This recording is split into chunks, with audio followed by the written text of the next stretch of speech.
नमस्कार। मेहता टॉक्स विविध विधाओं का कार्यक्रम। कभी कभी यात्रा वृत्तांत भी अच्छा लगता है यदि मन से उसे पढ़ा जाए या सुना जाए। तो आज मैं आपके लिए लाया हूँ, आपके मनोरंजन के लिए और आपकी जानकारी के लिए, ज्ञान के संवर्धन के लिए एक संक्षिप्त यात्रा विवरण। यह वृत्तांत अभी हाल ही में 2 दिन पहले मैं लौटा हूँ, बिल्कुल साधारण स्थान से। ऐसा नहीं कि कोई हिस्टोरिकल प्लेस और जहाँ अगम्य है, कोई गया नहीं वहाँ से मैं आया हूँ, ऐसी बात नहीं है। परंतु मुझे बड़ी रोचकता विशेषकर जो लगा, इसलिए लगा कि मैं आपके साथ इस यात्रा का शेयर करूँ। गया से हिसुआ, हिसुआ से राजगीर, राजगीर से नालंदा जिला का मुख्यालय बिहार शरीफ पहुंचने में कुल 92 किलोमीटर 92 किलोमीटर की यात्रा तय करनी पड़ती है सड़क मार्ग से। गया से जब बाहर निकला तो मुझे भूख लगी थी, इसलिए पहले गया से नवादा मार्ग पर आ गया और एक होटल में भोजन किया। तब तक का समय 2:30 या 3 बजे का हो चुका था। और अब जब इससे आगे निकला यह विचार कर कि हिसुआ और राजगीर से होते मुझे बिहार शरीफ पहुंचना है, यही मेरे पहचान का राह, यही मेरी परंपरागत राह थी। बराबर आता जाता था, इससे बस से भी और अन्य कारण से भी, और कोई रास्ता तो नहीं था। इस बार अपनी गाड़ी थी तो देर हो गई तो पता चला कि आपका जो 92 किलोमीटर का रास्ता है यह कम करके हो जाएगा 84 किलोमीटर का। तो 92 और 84, तो मुझे लगा कि उन्होंने तो कहा था कि 14 किलोमीटर रास्ता कम हो जाएगा, तो शायद 14 किलोमीटर होता ही होगा। वो 92 किलोमीटर का 100 किलोमीटर समझा गया होगा और यह रास्ता 84 किलोमीटर का था। भाई रास्ता है कैसे? तो भिंडस से और अतरी जेठियन मार्ग है, वनगंगा के पास मिलता है, वो जो हिसुआ से आती हुई सड़क पर।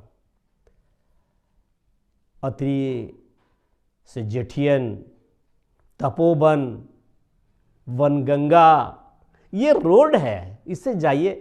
तो मुझे नाम सुनकर कहीं बड़ा रोमांचक लगा चलो चलना ही चाहिए। ड्राइवर को भी कहा कि चलो इधर से ही चलते हैं, एक नई राह, नया रास्ता, नया दृश्य और अच्छा लगेगा कुछ। इस रोड में तो आना ही जाना होता है। और गाड़ी ड्राइवर ने मोड़ दी बाईं ओर मोड़ दी तो बिल्कुल ही अपरिचित रास्ता, लेकिन बहुत बढ़िया सड़क।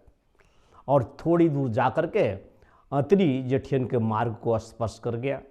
और अतरी जेठियन मार्ग को छू लेने के बाद जैसे ही दाहिने मुड़ा तो बेहद रोमांच। वजीरगंज के उत्तर की ओर पहाड़ियों का एक श्रृंखला, लंबी श्रृंखला। एक ओर इस प्रकार की मरी हुई पहाड़ियां जिसकी ऊंचाई 20 फीट या 25 फीट की होगी, और दूसरी ओर थोड़ी दूर पर जाने पर समय समय पर मुझे ये राजगीर के पर्वतीय माला देखने को मिल रहा था बाईं ओर। और ये बाईं ओर की पहाड़ियां हरी भरी, आकर्षक, मनोरम, और ढलती सूर्य की किरणें इन पर जब पड़ रही थी तो और बढ़िया चमक आ रहा था।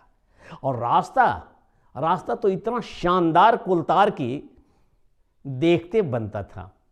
भीड़ भी कम, गाड़ी बहुत तेजी से चली जा रही है। अब क्या कहूँ, अकल्पनीय दृश्य।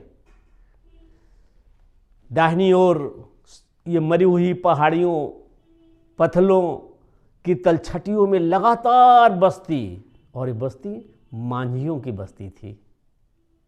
मांझी की बस्ती, सभी वो दलित समुदाय के लोग जिनके घर अब फूस के नहीं थे, मिट्टी के दीवाने नहीं थी, सभी में ईंट लगे हुए, छत लगा हुआ, और घर घर में शौचालय जो सरकार की योजना से लगी है वो लगी हुई दिखी। और सबसे बड़ी बात तो यह है कि इस सड़क की दोनों ओर बिजली की पोल, ये पोल एक ओर 11,000 का और दूसरी ओर 440 वोल्ट की, ताकि वो डिस्ट्रीब्यूट भी होता चले बिजली। और सभी परिवारों में, मांझी परिवारों में, बस्तियों में ये बिजलियों को लटकता देखा, जलता भी देखा। कहीं शाम भी होने चली जा रही थी। बड़ा आश्चर्य है। बाईं ओर की बस्तियों को देखा, कहीं रोका, पूछा तो पता चला ये किसानों की बस्ती है और एक यादव की बस्ती थी। उन्होंने बताया कि हम लोग इधर रहते हैं और मांझी भाई है। क्या नाम है आपका? अनिल कुमार। अनिल कुमार।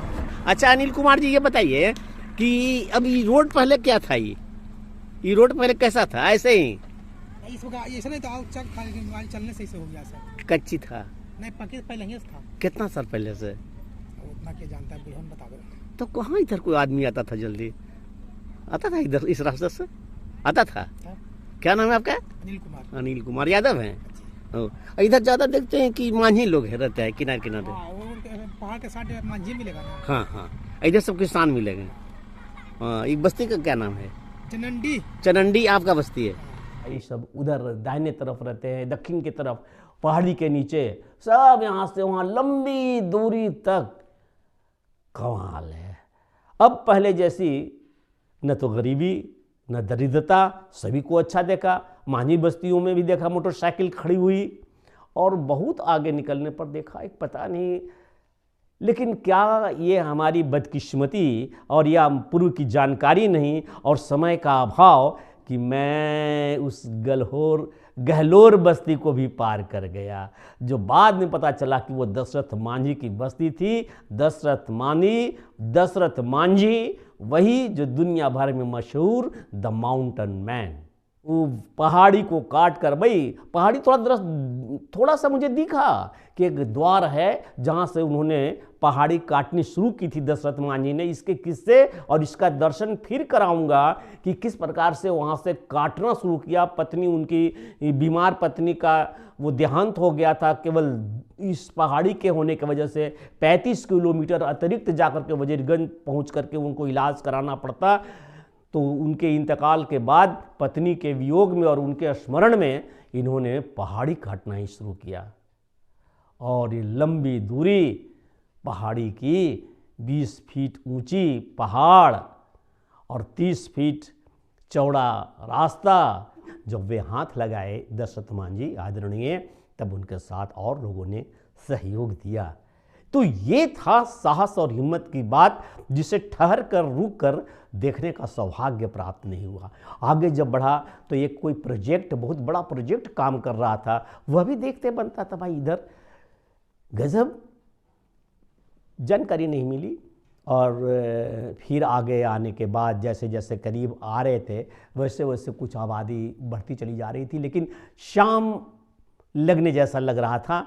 अभी सूर्य डूबा नहीं था, लेकिन अस्ताचल में जा रहा था। दाहिनी ओर देखा, बाईं ओर से एक रेल ट्रैक गुजर करके, रेलवे ट्रैक, और एक गाड़ी भी, मालगाड़ी भी वजीरगंज की तरफ से आती हुई और राजगीर की तरफ जाती हुई दिखी। कितना परिवर्तन हो गया आवागमन का। सड़क मार्ग भी उत्कृष्ट, रेल मार्ग भी बढ़िया। तो ये देख करके बड़ा मन प्रफुल्लित हो रहा था कि विकास कैसे नहीं किया है देश या राज्य, जिसने भी काम किया कितनी ईमानदारी से काम आगे बढ़ा। आगे बढ़ने पर एक खजूर रास्ता जा रहा था, वहाँ पर आसपास में बहुत सारी दुकानें थी, जिसमें दो युवती वो इशारा की, संकेत की रुकने की, लेकिन मेरी भी इच्छा थी वहाँ पर रुक करके थोड़ा। लेकिन जैसे वो रुकी, बोले कि मुझे लेते चलिए, कहाँ जाइएगा। तो हम लोग को तो लगा कि ले या ना ले, लेकिन बैठा लिया। फिर ज़्यादा कुछ पूछा नहीं, उनको बैठा लिया। रास्ते भर उनसे बात की और वो जानकारी मिली कि वो दोनों टीचर हैं और कहीं विद्यालय में पढ़ाते हैं। इस समय वो कोरोना के सर्वेक्षण में हैं और इसी समय जो आते हैं, आने जाने की इस वक्त में कम्युनिकेशन कम है इस रास्ते पर, इसलिए किसी न किसी से लिफ्ट लेते हैं। मैंने वो टीचर हैं, तो टीचर जी से पूछा कि आप इस तरह से रुकवा लेती हो, किसी से डर नहीं लगता? बोला नहीं, हमको तो डर नहीं लगता, हम लोग दो हैं, दो इस तरह से किसी से भी लिफ्ट लेते हैं। लेकिन आपको डर नहीं लगा जो आप ऐसे हम लोग को बैठा लिए? हम कहे वाह, ये भी अच्छा प्रश्न है। हम कहीं नहीं डरे, तो आपका देख करके नहीं कि लगा कि ये सही है, इसलिए बैठा लिया। तो ये फिर उन्होंने रास्ते में बहुत सारी बात बताई। एक जगह लिखा हुआ था रूस, मतलब रूस बस्ती है, रूस नगर। तो लड़के, हमने कहा कि रूस है, तो हाँ, आगे चलिए ना, आगे थाईलैंड में मिलेगा।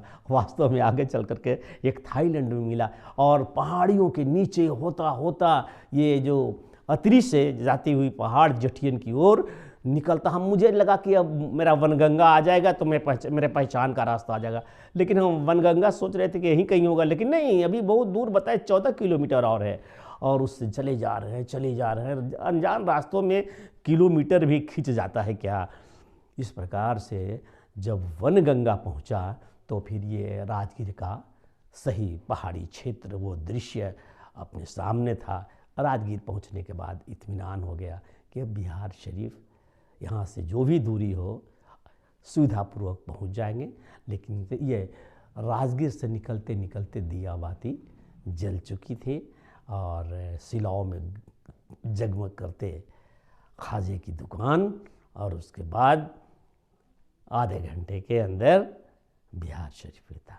धन्यवाद। ये रोचक यात्रा थोड़ी सी कैसी लगी आपको, अच्छी आई तो ठीक, और ठीक है तो फिर कमेंट्स कीजिएगा, लाइक कीजिएगा और सब्सक्राइब कीजिए। जिन्होंने सब्सक्राइब नहीं किया, सब्सक्राइब निश्चित रूप से कीजिए।